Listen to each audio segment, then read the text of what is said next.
I want to go back into your past a little bit though, because you did something very interesting back in 2008. There's a blog called Two Dope Boys, which used to post your music, and you did like an early version of what is known as type beats today. I remember you did a project of like beats I would have gave to Mos Def, and that was like early type beats. Talk about that, man, because that was a really interesting time, and I think a really interesting trend.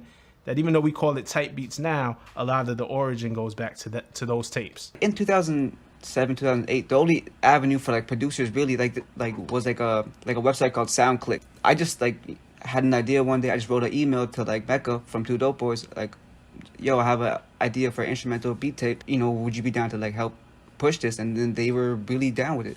They hit me back within like 4 minutes, and like that was like the craziest response. And they really believed in it, so I put together a batch that I thought Mos Def would like, sound good on, and then they posted it up, and I kept doing it every month for like maybe a year and a half, and it really took off. Like I got some crazy opportunities from that. Like at that time, producers were very scared of people stealing their music or like ripping their stuff and making like illegal songs or like, not getting the rights for it. I didn't look at that as like as a disadvantage. I thought like, no one's gonna steal no whack stuff. Right.